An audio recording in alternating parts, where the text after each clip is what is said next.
Welcome to Coffee, Culture, and the Capital with Sophia and Greg.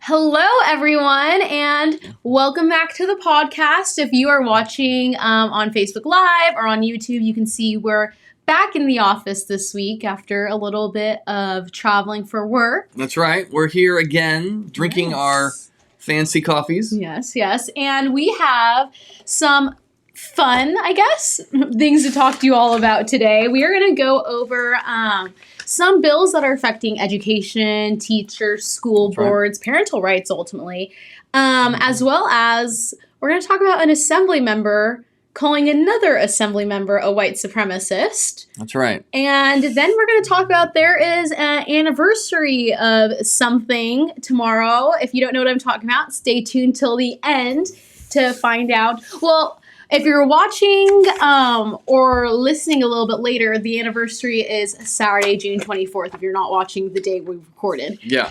So Saturday, June 24th, and we are going to talk about that at the end. So, Greg, do you want to maybe intro the little video we're going to show everyone? Yeah, it seems that our legislative and political leaders are nervous about local school boards. They're trying to be, local. They really would love school boards to just listen to all their wisdom and not really question anything, the books they're promoting, the curriculum, but California has hundreds and hundreds of school boards that are supposed to reflect the local values of the community, make sure parents are having input. That's why they're local. For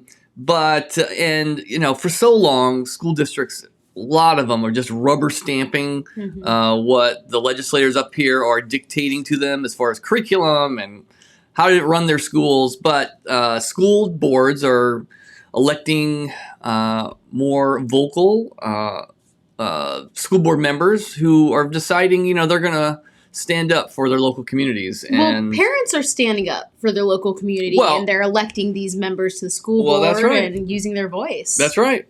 And so we're going to show you a video. They held a special emergency press conference, and this legislators are getting together to figure out what to do. And so they got some legislation. So let's roll the tape and you'll see what they're up to.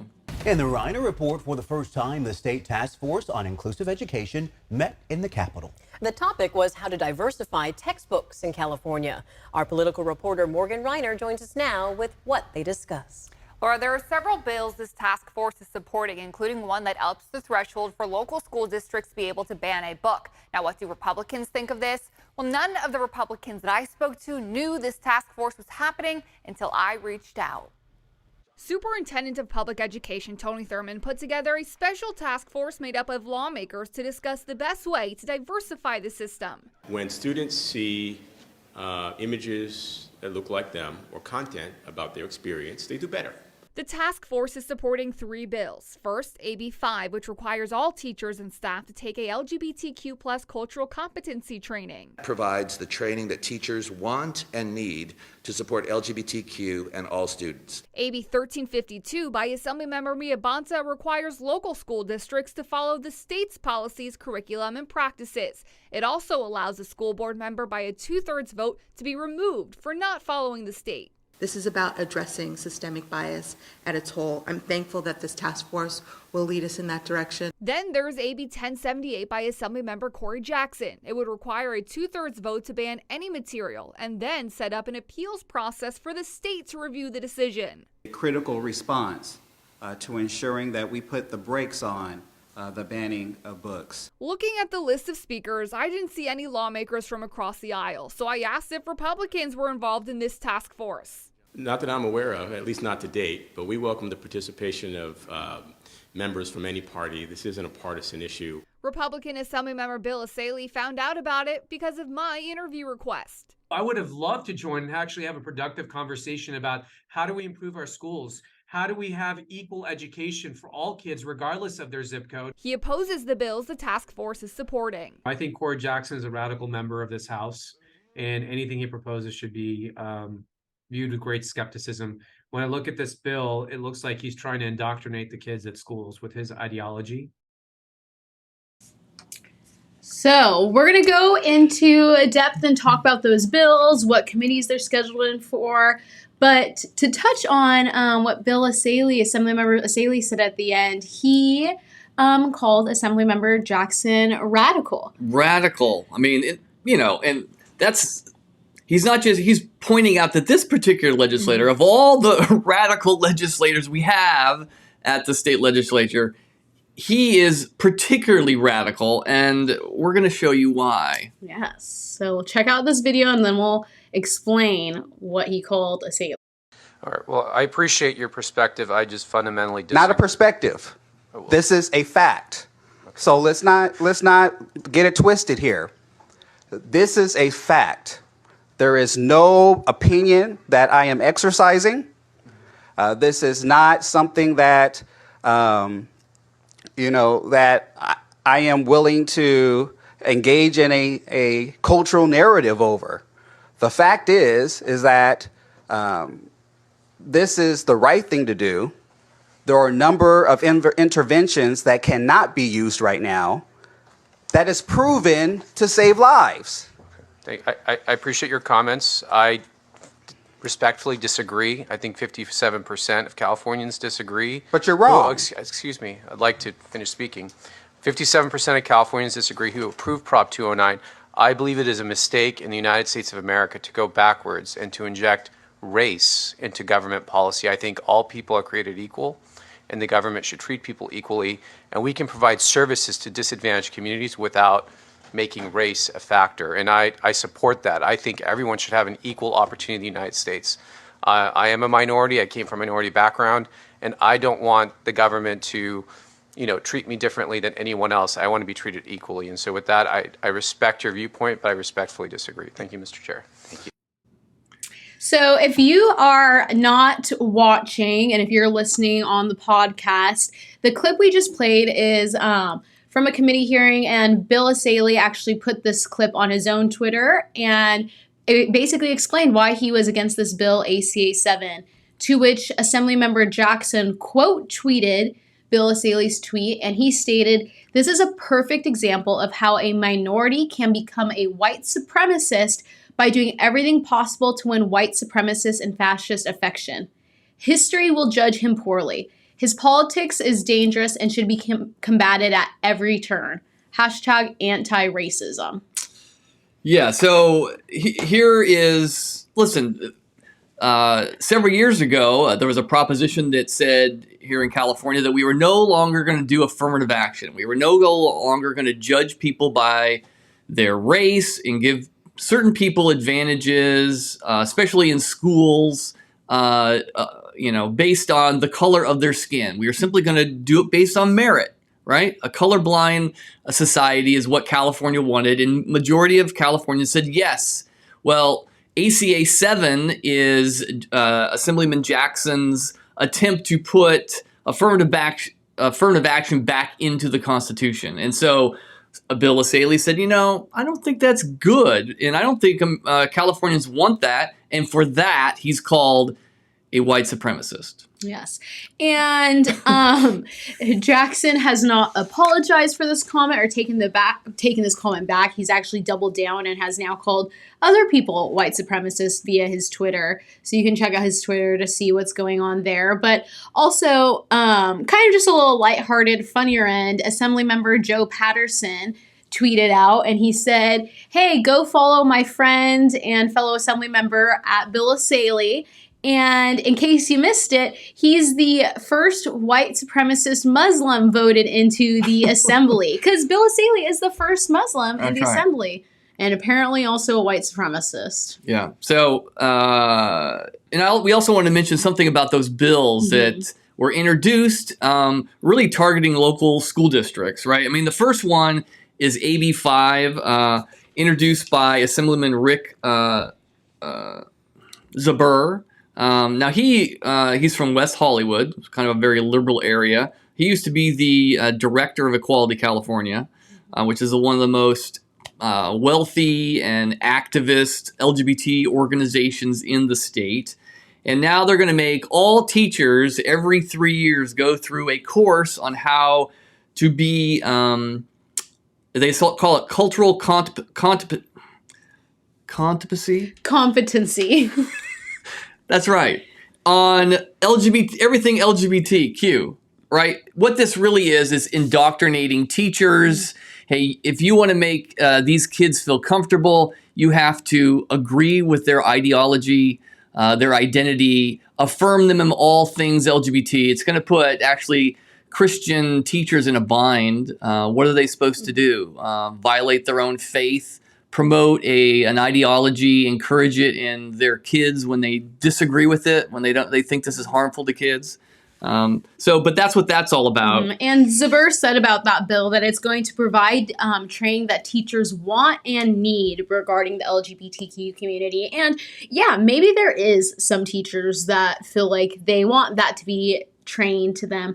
But there is plenty of teachers across the state of California that do not want or need to be trained about LGBTQ+. And it's not this lighthearted, fun training. It goes in depth about forcing you to believe different gender ideologies and allowing boys into girls' restrooms and all these things. And like I said, there's a lot of teachers that don't want or need that. So he's speaking for all the teachers, but they don't want him to speak for them. Yeah. And the other bill that was simply introduced by Assembly woman Mia Bonta. Now, she's from Oakland. Her husband is actually the Attorney General. And she did something called a gut and amend, where she's got this one bill that it's already gone through the Assembly. It's in the Senate, but she decided to strip all the language out of it and put this brand new bill, all new language. And the bill is really going after local school board members.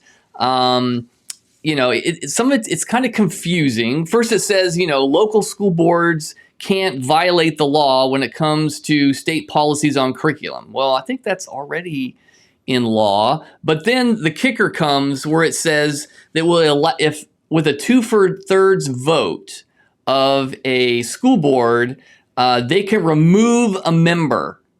Right? They can just simply remove a member that they don't like, who they think is promoting policies that are not inclusive. I can assume there's lots of school districts out there that are maybe dominated by folks on the left, and they got one or two conservatives. Now it puts them vulnerable to being kicked out, removed without a recall election. Those people are duly elected by the voters. So I think it's a scare tactic. Yep. It's more or less to scare the school boards that are standing up against what is being pushed down by the state. And the whole point is to intimidate them, that if you don't toe the line, if you speak up, we're going to remove you. And what this is going to result in, how it's a 2/3 vote to be removed. So most of the school boards across California have 5 school board members.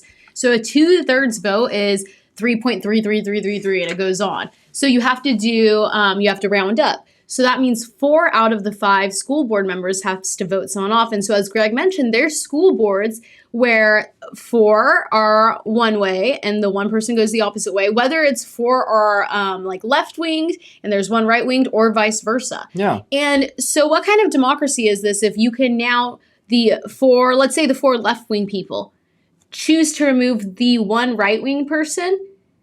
That person was voted in by their local constituents. Yeah, it eliminates debate. Yeah, and now they can simply remove them. It's the same things happen in the conservative district. You got, a school board dominated by conservatives. You got one liberal. Well, I think it's good for conservatives to have, a voice of opposition. It's good to be challenged. It strengthens your ideas. It makes you defend them. Monopolies are never good for anybody. And that's currently in the Senate Rules Committee, so it's going to be assigned, and we'll get a date for that soon. So as soon as we do, we'll keep you all updated on our social media and through our newsletter, so you can call and urge a no vote. That's right. And then there's the Corey Jackson. This is the guy who's calling people white supremacists. He's an assembly member down in the Riverside area. Now this bill has been changed. It was originally, he was upset that there were some school boards that were actually removing books from their libraries. Now, there are districts around the state where people are upset, not just because there's LGBT books being pushed, but the books are unbelievably sexually graphic, right? Obscene, rated X. And these books, parents have been going around and going to school board meetings and reading the graphic books to them and trying to embarrass them into taking these pornography books out of the school districts. Now, you know, and they call this book banning, right? It's not book banning. It's protecting your kids from filth. Mm-hmm. Well, Assemblymember Jackson, we played the video clip a couple podcast episodes ago, but Jackson, he called parents that are fighting to remove pornographic books from schools white Christian supremacists. So he loves to keep using that term on people for absolutely no reason. And as Greg mentioned, these are pornographic books and harmful books that talk about sexual abuse. One of them's The Bluest Eye, and that book talks about a man raping his 11-year-old daughter. Oh. No child should read that book. No child should accidentally stumble upon that book. And think about the children that have been sexually abused to read in depth about another child being sexually abused. There's nothing healing about that. There's nothing educational about that. And it's harmful. And they think that's what's best for the children. Now, just to be clear, the governor spoke out about this, the attorney general, no banning books. Now, they're not saying we want pornography in the schools, right? Mm-hmm. They're just associating any attempt to remove a book as banning a book, right? They never say, well, there are some books that might it'd be good to take out of the hands of kids. No, they're not even acknowledging that that's an issue. So they're distorting it, confusing people, saying that, conservatives, Christians, they want to take, ban books because they don't like their ideas. Mm-hmm.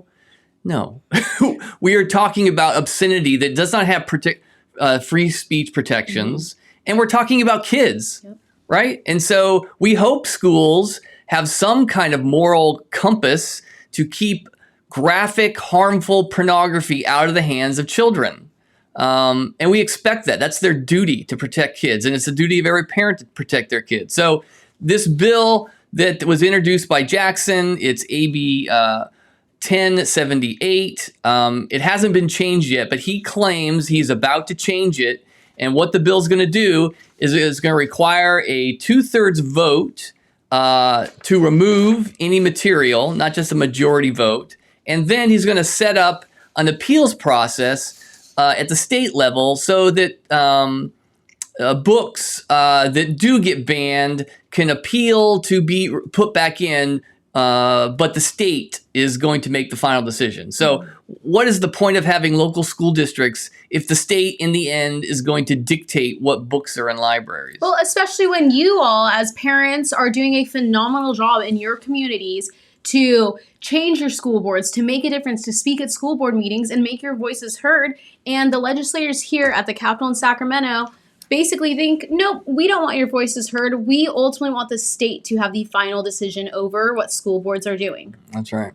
And to touch on real quick, when you were talking about how they keep saying banning books, we don't think it's banning books. They say, oh, all these parents want to ban these books. No, the parents don't want these books available in school libraries where their taxpayer dollars pay for. The books can exist at bookstores. They can exist online. They can exist wherever they want, but there's limits on it, and it shouldn't be in a school library, just like there's limits on other things. Absolutely. If you're under the age of 21, you're not allowed to legally drink. Is alcohol legal? No. There's restrictions and limits on it. If you're under the age of 18, you can't get a tattoo. Are tattoos illegal? No. There are limits and restrictions on it, and that's what they want to do in order to protect the children. It really makes no sense because actually there are protections in schools on the internet. They put internet filters on websites that kids can get to. They also do on movies. I remember my kid was in high school, and they wanted to show a rated R movie, and they sent a request to the parent saying, hey, do you approve of your son or a daughter watching a rated R movie in our classroom? Okay, can't you do the same thing for books? You don't think books can be rated R? They can. You should. Sadly, I've been listening to some of these books being written, and I've got to plug my ears. It's so unbelievably awful. And so that bill, AB 1078, is scheduled for a hearing in the Senate Education Committee on July 5th, 2023. So the day after 4th of July. And I know everyone's going to be busy and has their 4th of July plans, but we have to fight this at the Capitol because they're coming to your local school board to affect them. That's right. And the best thing we have, tomorrow, Saturday, June 24th, is the anniversary, 1-year anniversary of the Dobbs decision, which overturned Roe v. Wade. Yeah, wasn't that incredible? I mean, for years we've been told that that decision was, established law. It wasn't going to change, but there were decades and decades of people working and praying and advocating for a change, urging, changing those who were on the Supreme Court, which required changing who was the president, and then convincing the presidential candidate that you needed to put on people on the Supreme Court who simply read the Constitution and didn't read into the Constitution rights that were never in the text itself. We finally got some Supreme Court justices like that, and as we always predicted, they finally said that, there's nothing in the Constitution about abortion, and therefore we cannot dictate to the states what they do with it. And so now it's back to the states. I mean, the fight's not over. I mean, obviously here in California, they were running hard and fast, trying to make abortion the easiest thing medical procedure anyone can have. Even flying people in and advertising around the country. California is the place to get your abortion. But there are lots of states now where abortions are no longer happening. That means lives are being saved. Babies are being born. Human beings are, growing up who had never grown up and learned to walk or ride a bike or graduate. So that's something to rejoice Yes. about. Yeah. We celebrate and thank God for the overturning of Roe v. Wade. But like Greg said, the battle isn't over, and we need to fight and stand against abortion here in California. Since the overturning of Roe v. Wade, abortion in California has only become more legal, more accessible. And again, like Greg said, Governor Newsom's willing to fly people in from other states to get an abortion. So we need to fight here in California. And they just remind me, there was another gut in the min bill. We should have put it in our notes, but Assemblywoman Pilar Schiavo, she had introduced a bill earlier this year to go after pregnancy care centers. Well, she introduced another one, AB 602, another gut in the min bill, brand new text. And this bill, it more or less is saying that, if a pregnancy center is deceptive and then they don't refer for an abortions for someone who comes in a little confused, hey, I thought you did abortions. And if they don't refer for abortions, they can get a $10,000 fine. And these pro-life pregnancy centers, they don't refer to abortion. I mean, they're not going to give out Planned Parenthood's number. And so they're going to be faced with fines. The bill is blatantly illegal because, the Supreme Court's already said you can't compel a pro-life pregnancy center to say anything about abortion, encourage people to get an abortion, or hand out the number. But they've introduced the bill anyway. We expect a hearing in a couple weeks. Yeah, we'll keep you guys all updated on that bill. But again, people never thought Roe v. Wade would be overturned. People didn't stop fighting. People didn't stop praying. It was overturned. People don't think California can be fixed. Don't stop fighting. Don't stop praying. And we can fix this state just like Roe v. Wade was overturned. But we will see you all next week, and follow along on our social media and our website and our newsletter to get constant updates about what is happening at the state capitol. See you next week.